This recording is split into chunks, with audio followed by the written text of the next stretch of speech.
You are listening to the Pro Organizers Coach podcast. I'm your host, Samantha Brown. I'm a professional organizer, decluttering specialist, and business coach. I created POC to empower you to reach new heights in your business. This podcast is about building a supportive sisterhood of passionate professional organizers. Whether you're a seasoned pro or just starting out, this podcast is for you. Welcome back to the Pro Organizers Coach podcast. On today's episode, I have Lauren Klayton. She is the owner and founder of Clarity for Your Chaos. Lauren is a Colorado native. She started her company in 2019, just before the pandemic. It was through the pandemic, though, that she realized that there was a real need for spaces to serve us instead of us serving our spaces. So coupled with the decades of dealing with her own ADHD and neurospiciness, she takes organization in completely different directions. One thing that she has noticed while building her business, which has seen an increase in profits of 30% over 30% every year, is that households struggle in the management of the delegation of care tasks, leaving the majority of the work to one of the two partners to manage the mental load as well as unspoken expectations. After finding the book Fair Play and utilizing their card deck to help with facilitating difficult conversations and walking with her clients through what they have the bandwidth for and what they don't, she helps her clients figure out who is doing what, why, and helping them do those conversations. Her phenomenal life and business partner then began creating their own deck of cards to create conversations regarding all of the mental load. And as she became increasingly frustrated with the lack of categories and the inclusion of children when it comes to households and care tasks, they also teach explicitly about conception, planning, and execution of each task, who's going to be managing that, as well as what the expectation is for that task, thus reducing conflict from assumptions and increasing partnership and connection in households. So Lauren is on the podcast today to speak with us on the empowerment to create a life that serves you, cleaning up that chaos in your life to function in a more efficient way together, because we're all in this together. So thank you, Lauren, for being on the podcast. Thank you. I'm honored to be here. I'm so excited. So explain to me a little bit of what got you on this path, because for me, I don't know that I would have ever even thought, A, to incorporate this into what we do as organizers, and B, we each have our own story, which is why being a professional organizer, in my opinion, is so amazing. And the world we live in today is so amazing because each of us can make it almost what we want it to be based on what we have walked through. And so tell me a little bit about that backstory of what kind of got you to where you are now. Well, I was diagnosed with ADHD when I was a child. Luckily, we had access through the military to a lot of mental health in the 90s, which not a lot of people necessarily had. And through that, I learned a lot of just about ADHD before most people, maybe late diagnosed, got diagnosed with that. And then coupled with then getting married, having children, and just trying to manage without medicine because I never liked the way the medicine worked. I learned all of the different tips and tricks and why and this and that because I had to do it to literally keep my head above water. I had been trying to prepare to leave my ex and figure out a way that I was going to be able to do that. And within a week, I had 4 friends who didn't know each other all tell me individually to become a professional organizer. So I humored them. I was like, okay, this isn't a thing, but I did it. And they were right. They were very right. You were all very right. And it's just been taking off ever since. And I think it's also because of the unique questions that I ask and the way that my brain works, because it does go in a million different directions. But then I can work with the clients who also their brains go in a million different directions. And I've been told at times where I'm meeting maybe with a wife and she's frustrated about her neurospicy partner. And then I'm telling him all the things that I would do. And she's like, it's you've known him your entire life.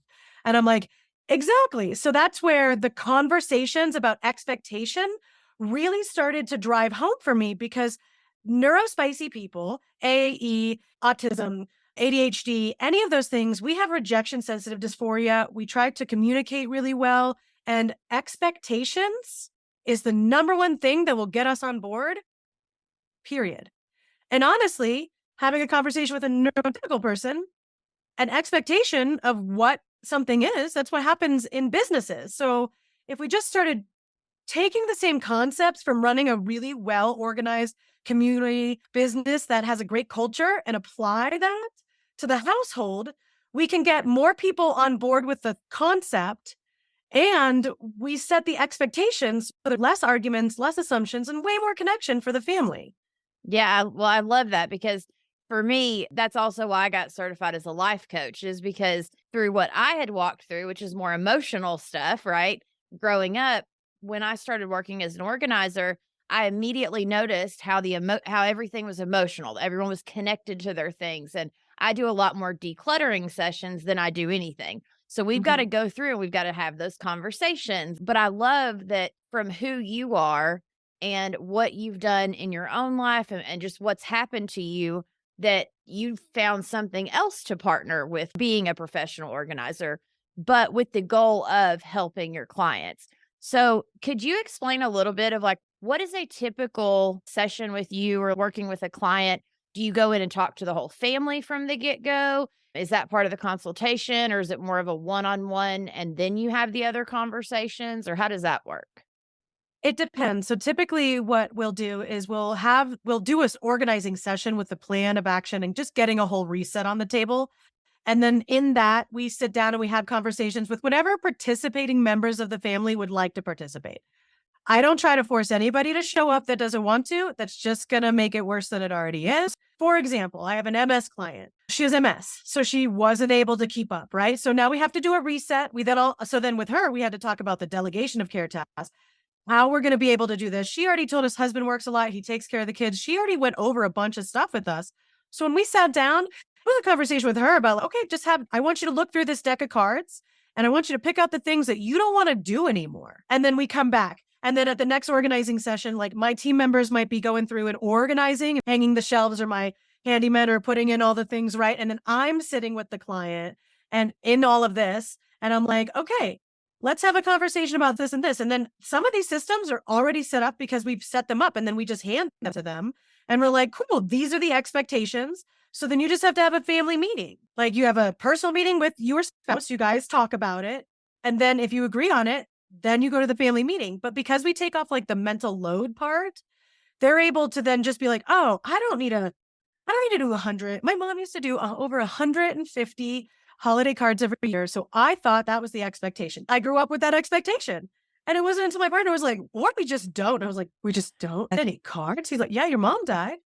And we moved 4 times this year. And I was like, that's a pretty reasonable yes, because we all have all these balls we're juggling. And sometimes we have to put those other balls down, and then your life isn't always the same. So you have to come back to this conversation deck. And maybe you do want to do that later on in life when you have more time and energy and less tiny children. Put that back in the deck. I love it. Yeah. And like you said, it's those expectations. A lot of times working with clients, I don't know how often I hear, and I'm sure everyone listening does, right? Of, I would have never thought of that. Like you go to suggest something of, oh, what if we do it this way? Or what are your thoughts about this? And the client's like just amazed of, I would have never thought to do it that way.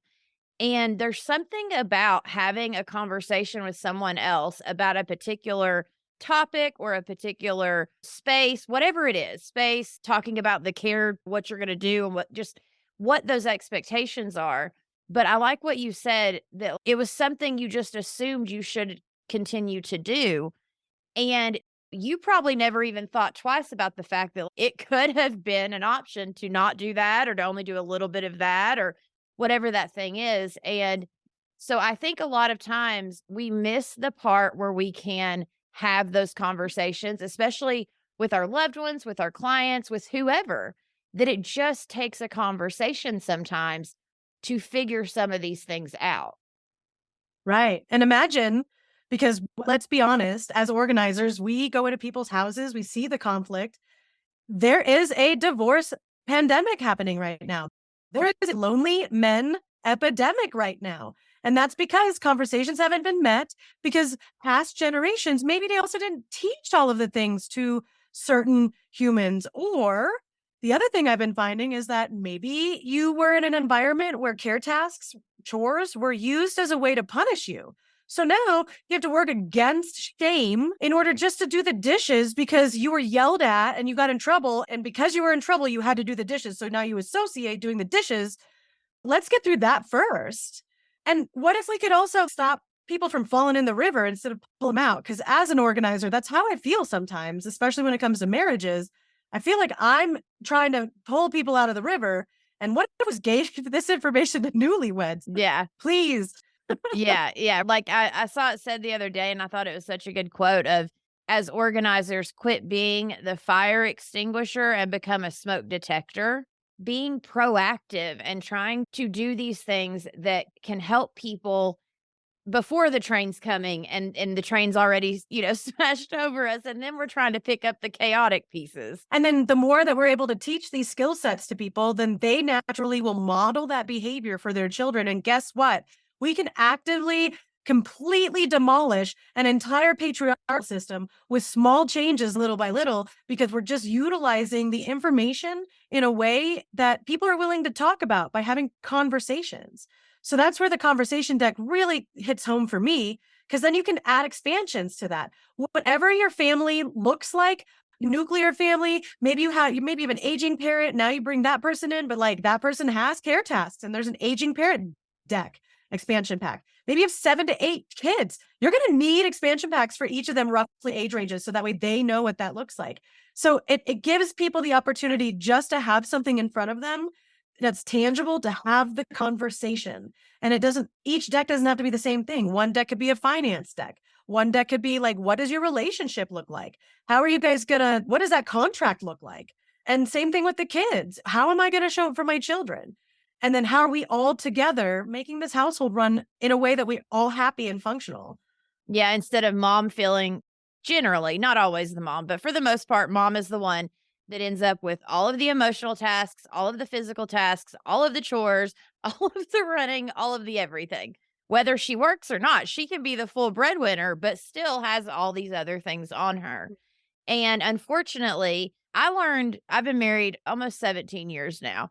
And in the beginning, what I found that was amazing was that I had this little chore board for my kids where they would get, like the little stickers and different things you try with your kids when they're young. I realized I threw a third one up there for my husband because he kept saying, well, if you just tell me what to do, I'll do it. Like he wanted to help. He just didn't really know how or where or when, Right. because I've also always been somewhat of a control freak in a way. I was the person when he'd do the dishes, I'd go behind him and redo them when I was younger. And I wish I would not have done that in the beginning of our marriage, because now he's, forget it. You're just going to go behind me and do it again. Why would I even bother?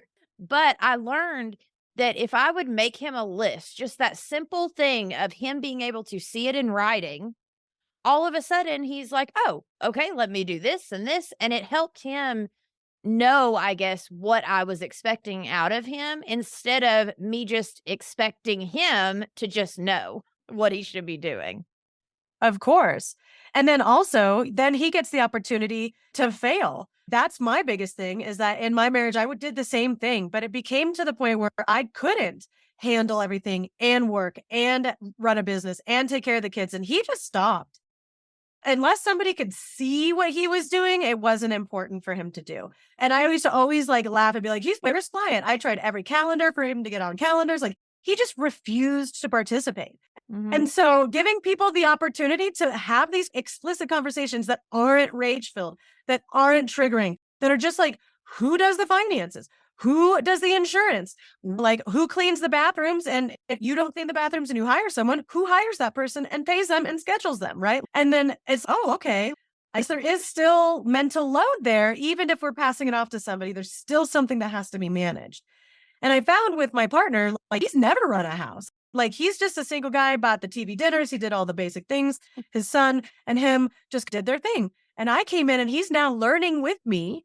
And that's the thing, is that he's learning with me, which is why when he spearheaded the card game, I love it, because now this is being spearheaded by a man who's never had to run a household, who's now actively being avalanched literally by all of the care tasks. And bless his little heart, Oh, I shattered the wrist.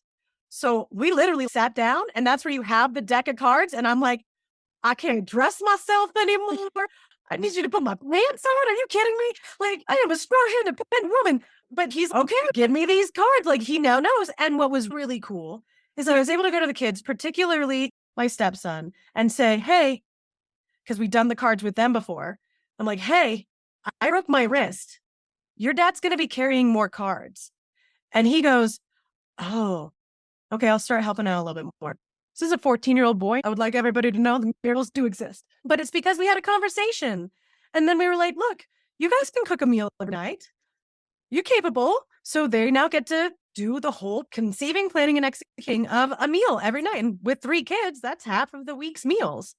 Yeah, well, and when this gets incorporated, we were talking before we hit record, but how this gets incorporated with your clients is it's literally a matter of the conversations with them, but then also figuring out what they need. So, could you give us a few examples of how, as a professional organizer, it helps us as women, as business owners in our lives, when our home has a system and is running smoothly?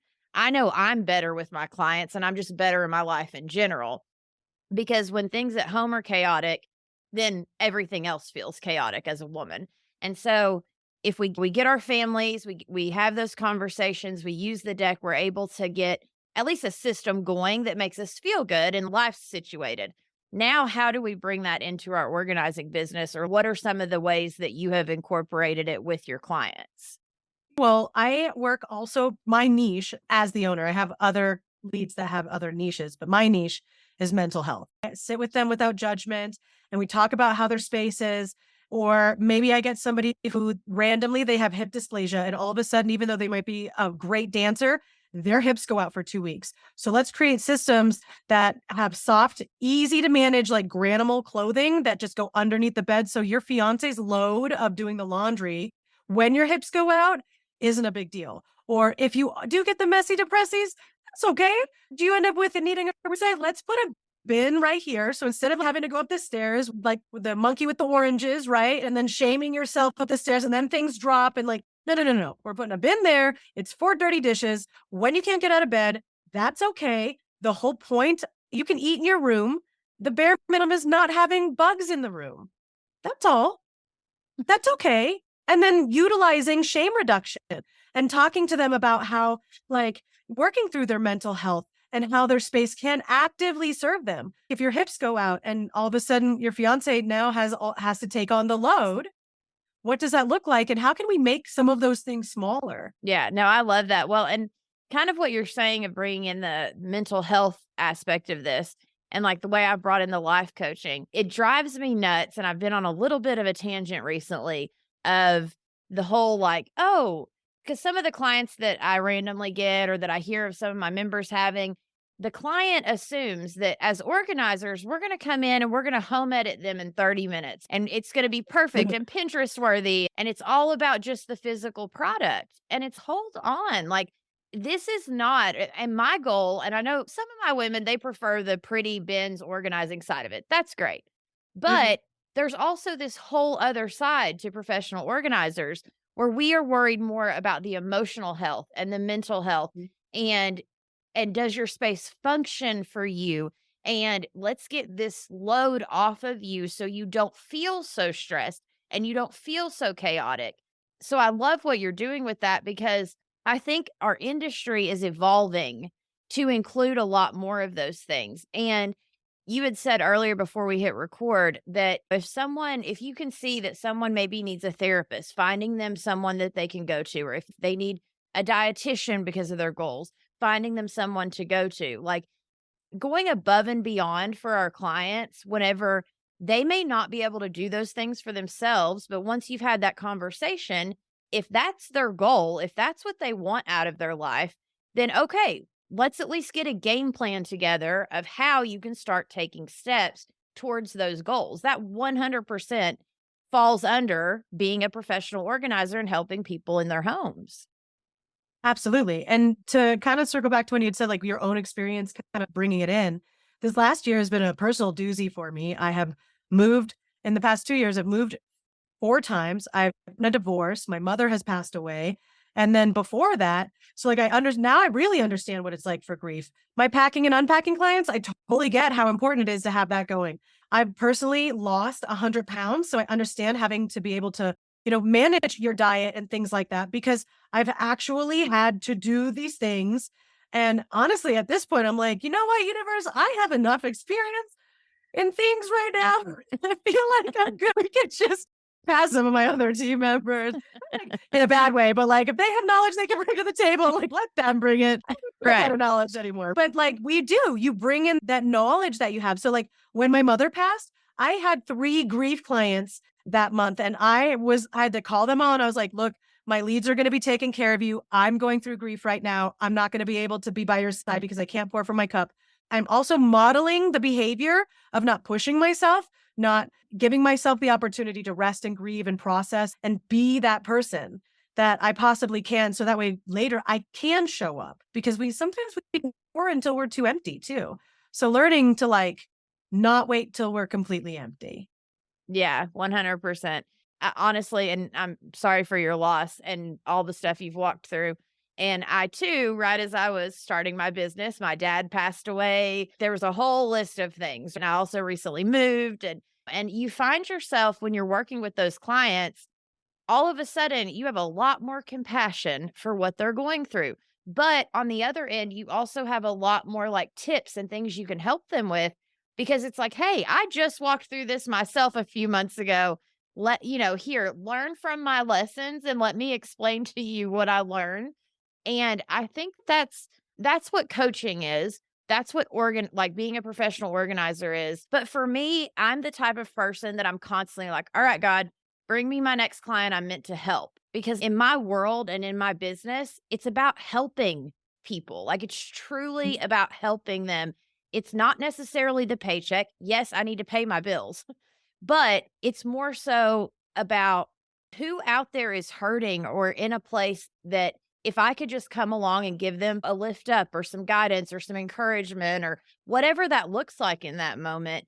And what that does on the other side for our business too, though, is all of a sudden those clients are like, oh, Samantha's amazing or Lauren's amazing. Like she helped me not only organize my space, but she helped me with this and that and the other, but she really cares. Like our clients can tell if we care and if we have that compassion and that desire to go above and beyond for them. And before you know it, they're telling all of their friends and you get these other leads. And so it's a great business tactic and marketing tactic, but it's not a tactic. It's coming from this authentic place of let me truly help the next person that's right in front of me. And let me also model my own life of learning, like you said, to do these things in my own life because the more I can learn and transform who I am, the better I'm going to be for the people that I'm meant to serve. Absolutely. And it's a service industry, whether you boil it down to anything along the lines, it is a service industry. And I just recently found out that actually Medicaid does pay for our professional organizing services at a rate of about $100 an hour. So you can create, yep, mind blown. I know. Yeah. But you also then have to start like with medical billing and coding, which if anybody has ever done that. So there's a lot of different ways that we can also combine and be able to also give back on top of that. Hey, friend, are you ready to kickstart your professional organizing business? Whether you're just getting started or you've already started, but you're feeling a bit stuck, I have got your back. Join our POC group coaching community or buy my new website course featuring a Squarespace template, both on January 1st. But act fast for a limited time offer. Secure your membership at $37 a month and grab the website course at $100 off, complete with 4 group coaching sessions if you buy my course from January 1st through the 10th. Do not miss this one-time opportunity to build your website and elevate your business. If you have been thinking about joining us, this New Year's special is exactly what you have been waiting for. Mark your calendar and stay tuned for more updates before January 1st. I will see you there. one of the biggest things that I found too is, again, with my connections with the community, being a Colorado native has really helped in this aspect, is that I didn't want to just take the items that my clients would give us and just give them to Goodwill. I personally like to take these items and I call it Robin Hood and consent. I have a 15-foot enclosed trailer that my team members will put everything in. And then we work with local nonprofits. I just got a message today from a lady that sets up veterans that were homeless and they put them into houses, and she gives me a list of the things that she needs. And then I tell her to come by and they go shopping. And then we're working with other nonprofits to create a space in a warehouse where we can actually have a warehouse where these things come and people would be able to then just shop. But then we're giving back to the community. So like on the back end, our tag phrase is, who could you bless with your mess? Because really, not only are you then able to then be of service, not only to this one human being in this family or whatever, you're then able to take those items, really we're bogging them down and give a step up, because I too have lived in a tent and I too have gone from homelessness to an actual apartment, and that sucks. And I know people are going to be like, what? I'll be like, but then you're set with all of these things that you now to do, where before you had freedom. Yeah, I love that. A couple things were coming up. First off, who can you bless with your mess? That's amazing. And the reason I say that is because what I've learned with a lot of my clients, because like I said, like 90% of my clients are declutter client, and a lot of them want to hold on to things. Like I was just working with a client the other day, and it was almost like a tug of war game going on between me and her. And I'm like, I'm trying to help you. You are so stressed out. There's so much stuff here, and it's nice stuff. It was like Coach purses and these $300 boots, and I'm like, "Friend, this is stressing you out because there's too much stuff in this space." But what I've learned over time is I have these certain places that I donate to also. There's a place called Community Chest that sells everything for $1 to needy families. For some of my clients, that works. For other clients, they're like, "You're gonna sell this for $1? Wait, what?"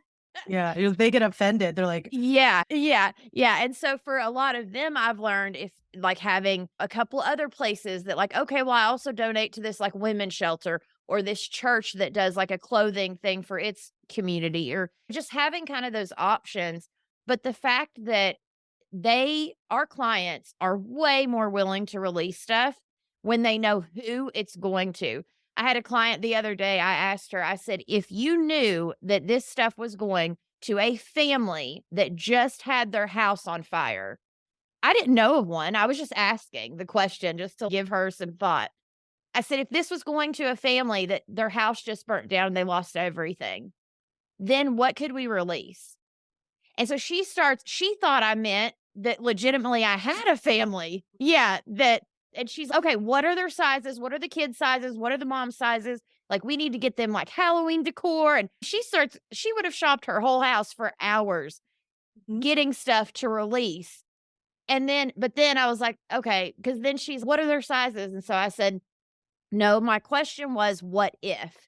I just wanted you to think about it. But if I need to go find a family that just had their house burnt down, I will, because they need these types of things. But I just wanted her to see that when you are taking what you have and you're holding on to it, all it's doing is stressing you out. Where you can literally then turn around, let's bless someone else with your mess, like you said, and release it. And I also tell my clients all the time, I'm like, listen, if when this stuff goes away, let's just go ahead and be like, all right, God, let this go to whoever it's meant to go to. Please bless them and release this. It's just stuff. it's just stuff." The best feeling in the world is when I like show up at the homeless shelter with 7 diaper bags and they were like, "We're literally just praying about this yesterday." And I was like, with consent. There was consent. She didn't have consent. Robin Hood with consent. I like it. Yeah. But it's, yes, ask and you shall receive. And then I get to be able to do that. And then, like I said, and it's gotten so big that I work with all these other nonprofits that they have like medical supplies, that they have this or they have that. And so we're actively coming together to create a third space here in Colorado that has a space for meeting. People can come in and find different nonprofits to help fill the gaps of maybe some government things that they might be on. And then we'll have in the back a huge warehouse where all of our items will be and organized so that way people can come and shop for free, because we just want to be able to give people what they need. And mostly that's just dignity. Yeah. And I get that. I get that.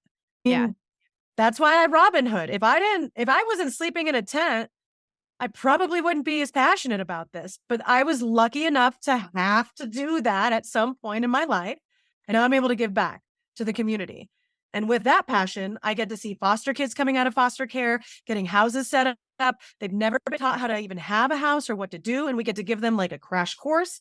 They then get set up with like financial advisors. They get set up with all the other things that my clients do, the support system, because at the end of the day, we're all in this together and there's no way you can do it on your own. You cannot. We need each other. Yeah, absolutely. I love that. And no, I'm exactly the same way as you. So whenever I divorced my first husband and it was an abusive situation, there was all this stuff going on. But long story short, when I was going through my divorce, I literally had the backpack on my back and my daughter. And I was at a Mhm. women's shelter for a while because I had nothing. And so I had to start from complete scratch. But now looking back, I'm thankful I walked through that, because if I hadn't have walked through that and all the other stuff I've walked through along the years that at the time was felt like a stumbling block or felt like something like, again, I've got to go through something horrible again. But even just this past week, I looked around and there was a client I was working with that she was probably almost 60, and she was so frantic. She was so stressed. She was all of these things that I've already learned to deal with in life because life was so hard on me. I had to figure it out real quick and not make life even harder than it had to be.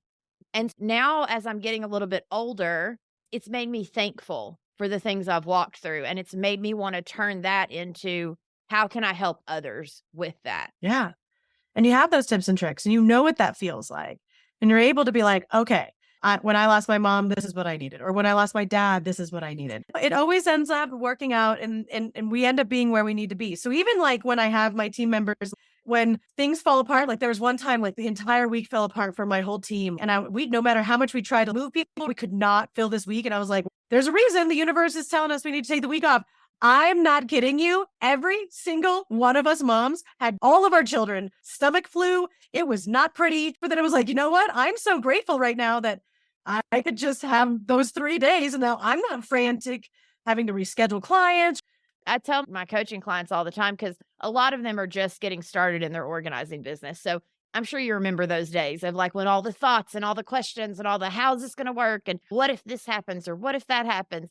And I try to remind them because I always get the question, what if someone cancels on me? And I'm like, I promise you, every single time Mhm. someone has canceled on me or something's happened to where I've had to reschedule, like they've had to reschedule on me, either a kid ended up sick, something ended up happening that I needed that day off anyways, or I was so overwhelmed and overworked that I needed to take that day for myself, or I would have lost my mind. It always ends up working itself out, and you end up being grateful for it. Yeah, I keep telling myself about this. For those of you listening, she's got a huge cast on her arm. Yes. What happened? Was it during the session or just like a typical day? Yeah, I was hiking in a waterfall and I slipped and I fell and I shattered Oh. my radius. So thank God I Oh. have a team. Shout out to my team. Hey, and real quick before we like wind up, how did you go from did you start out as just you or did you start out and decide I want a team? So I was given an apprentice for free from a friend right off the bat. So the first person, she wanted to teach her 15-year-old like responsibility. He wanted to be an interior designer. So she was like, this girl's literally starting a business. There's no better way to learn like what it's like to run a business than to be with somebody. So she was like, I want you to have him and don't pay him. And I was like, I don't understand the words. And she was like, I wanted to gain experience and be an apprentice for you for free. And I was like, I haven't even had a client yet. She was like, I believe in you. And I was like, okay. So I had him for the first year. And then when he left, because he was 15, my best friend's wife, I got her for free through SkillBridge, which is a thing through the United States Air Force or the military, where they take exiting out military members and then they put them in civilian jobs in order to acclimate them back into society. And then you don't have to pay them for the work and they still get their benefits and their pay. So again, didn't have to pay her. And then my partner, he's been working for my business ever since like literally the fifth day that we met. He jumped right in and started working with the business because I love to say this, he organized the organizer. He is an IT organizer extraordinaire. So he cleaned up my mess, which I hid conveniently online where nobody could see it. Everybody has a mess. Oh, yeah. So then we've been able to combine both of our organizing minds in order to be able to really scale. And then from there, I just have people that constantly, like, I have a literal, like, people want to work for my business. So I just need more work so I can get more of these people that are in line to work for my business. I'm really grateful for that. So I don't know exactly how that happened, but Yeah, you I treat think people that's good, it. and what you said earlier of you take the time to listen. Your purpose is to help those that other people may not be able to help, and so, of course, you're getting a ton of business because there's always somebody more that needs the help. Yeah. Absolutely. And it was really honoring because one of my team members, like, some of them are 1099 and they work for other organizations and stuff like that. And so when you get the, I really enjoy working for you, so and so is really about the money and you're really about the person. That was like, yes, I am about the people because you don't build a business, you build people. And then those people build the business for you. And if you didn't treat them well or take care of them or just in general, I do mental health check ins with my team members too. Like, whenever I get the gut feeling, I'll just send a message and I have them do a mental health check-in because if they're having a hard time, I wanna know so that way we can help them with resources too. And I get to know who they are on an individual level. If what do you like? What is your love language? How can I tell you I appreciate you in a way that isn't a pizza party? That's hilarious, right? Like, just the blanket statement of every kid is just like this. Yeah. Mhm. No, but I love that. You're making it personalized for them. And a lot of what you said is super valuable because it's about not just about your clients and being like, okay, you all work for me, take care of my clients. You're showing them by taking care of them just as good as you take care of your clients. So when you do that, they are going to automatically take care of your clients and your business because you've taken such good care of them. They're not gonna turn around and be like, "Oh, she's amazing to me. I'm gonna screw her over." Yeah.